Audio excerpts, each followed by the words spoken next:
Tu regardes, tu restes, tu fais partie du truc. Ici, on ne fait pas de contenu fast-food. Chaque vidéo est un terrain de jeu, un champ de bataille, une énigme. Tu veux juste cliquer, passe ton chemin. Tu veux comprendre, rire, cogner, réfléchir, alors reste jusqu'au bout. Et si t'es encore là à la fin, t'es pas juste un abonné, t'es un complice. Bonjour, bienvenue à Gilles de Presse. Aujourd'hui, et si les États-Unis envahissaient le Canada, l'armée canadienne a étudié le scénario. C'est un scénario que personne n'ose imaginer. Un scénario que l'on associe à la fiction, aux romans dystopiques, aux jeux vidéo. Et pourtant, l'armée canadienne l'a étudié. Oui, l'hypothèse d'une invasion américaine.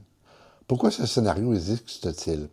Qu'est-ce qui a poussé les stratèges d'Ottawa à envisager l'impensable? Et surtout, comment cela se déroulerait-il réellement? Aujourd'hui, on plonge dans l'un des exercices militaires les plus sensibles de l'histoire récente du Canada. Le choc.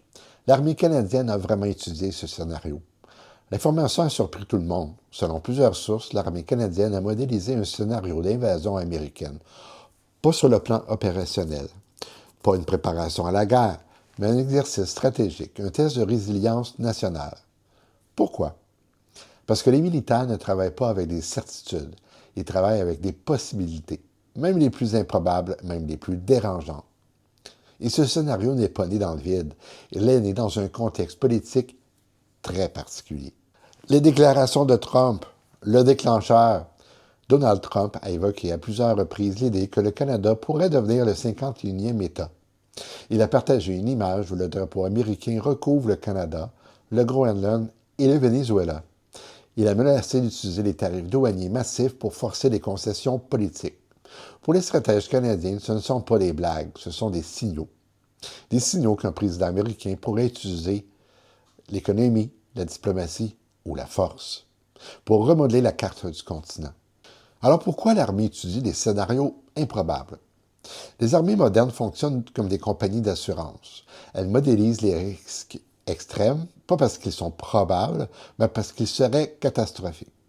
Une invasion américaine est improbable, mais si elle survenait, le Canada n'aurait pas le luxe d'improviser.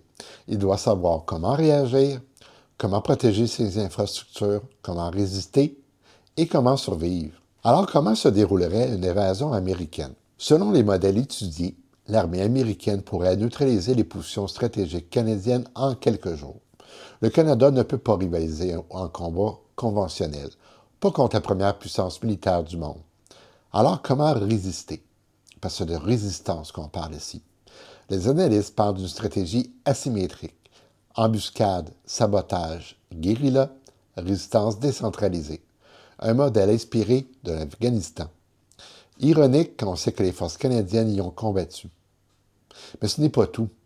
Le scénario prévoit aussi des signaux précurseurs, des signes qui indiqueraient qu'une rupture est en cours. Alors les signes d'une rupture avec Washington. Le premier signe serait une rupture au sein du NORAD. Le système de défense aérienne nord-américain repose sur une confiance totale. Si cette confiance disparaît, c'est que quelque chose de grave se prépare.